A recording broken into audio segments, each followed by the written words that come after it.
Welcome back to another video. This should be a short video. I'm just strictly explaining the map feature that I'm referring to as my start point. This start point stemmed from me making a lot of maps and repeating similar features for each map. I'm going to explain those features one by one, and hopefully you find this useful. So let's begin. The first feature I want to talk about is, of course, the spawn point. This is a gate made of obsidian block with ice in the middle, and you'll see here that we have a spawn block for use as a standalone map. If this was a map in my Momilani world, it would just be an emerald block, but would still have the same purpose. This is where the kids would start in this map. They would spawn to this point. Other than that, there's not really much use for this. When we move over here, this is what I'm referring to as the journal station. Students will get a book and quill from here. So if I click this button, you'll see I now have a book and quill. Let me explain to you how I did that. So there's a command block here with a give at P of 386, and I have provided a simple button. So all these buttons will give you a book and quill. The book and quill will be used to record information and to document answers throughout the map. I've used this in the last 3 maps I've created, and the students seem to take to it really well, actually. So I'm going to continue using it, and having it in every map will then reinforce that concept with the students. What we do is I have the students actually look up in the sky. They'll write math IRA. They'll write their number and their name, and then they'll write the date.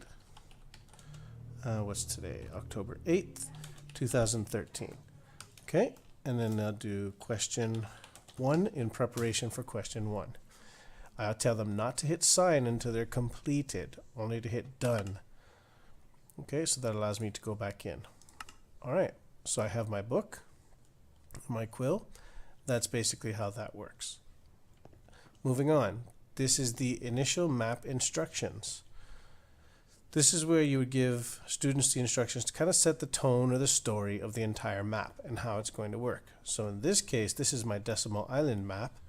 You'll read here that, of course, talking about adventure explains that there's 3 quests on here and that you have to explore to find them, and that they must be done in order. Okay, so I'm kind of setting up the tone. Kids would, of course, go out here, notice different features on the map, and basically explore wherever they wanted to. Okay, next feature is the homework deposit section. So I've got a sign up here that says don't forget to sign your book and name it Decimal Island. So here's my book. I go up here, I hit sign. I'm going to call it Decimal Island, and it's already put by Mr. A. Sign and close. Now you see it's glowing. So what I'm going to do is I'm going to open up my chest. I'm going to put my book in here. I'm going to close my chest just to make sure it's gone. That's okay. That's a security system that I've put in and it basically shifts the book from here to another chest that the students cannot get to.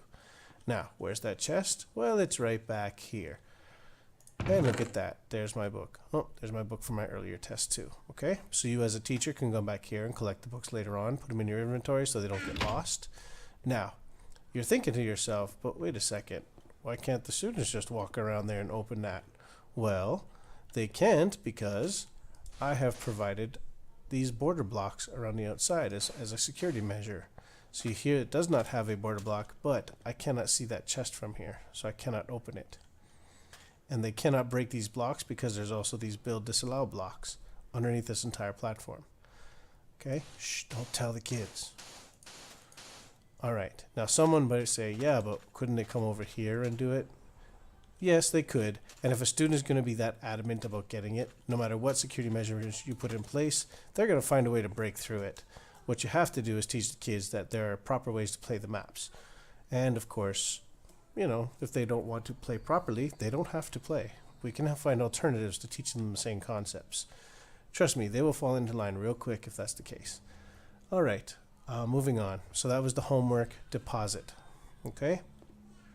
The last part is this teleport teleport back to school. Now, for those of you who has followed my maps, you'll know that my main map is actually the map of my school.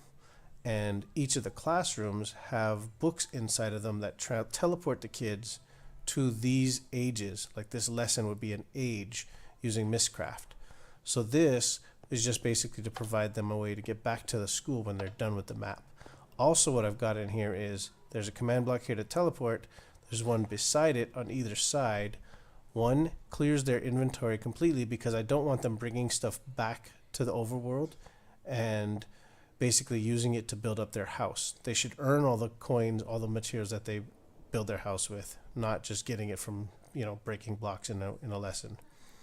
The other one is to clear their score, which will not make sense in this video, but if you watch my other videos, you'll find out that about the answer system. Definitely something worth checking out in my next video.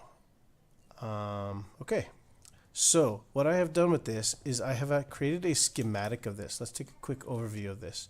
So it's a very small footprint in the grand scheme of things. It could fit kind of nicely on the edge of a map as their spawn point and then lead into whatever it is you want them to do. I'm going to show you quickly here how easy it is to bring this in to a map. So I'm going to schematic load. The schematic is called MES features. Feature, and it is called StartPoint. Okay, you'll see that it loaded. Now, because I've done this before, I know that it's actually reversed, so I'm going to rotate it 180 degrees, and then I'm going to paste it. So with 3 commands, I've got my entire StartPoint system in here again. Okay, so you see the one I have down there, and you see this one. To me, that just saved me tons of time. This one up here you can actually see more closely what's going on down here, how the border blocks protect that one. Okay. Yeah, so that's how easy it is to bring it in. And all you're really going to do is go in and set up your signs, okay, to what you want them to say, set up your information block, and if I'm not mistaken, set up the command blocks as well. Alright, so that's how easy it is. I'm going to undo this because I don't want 2 of them in one map. And in closing, if you found this video interesting or useful, please like it and let me know. Leave a comment. You can also subscribe to the channel to be notified when I put more videos up. Okay, thank you for watching.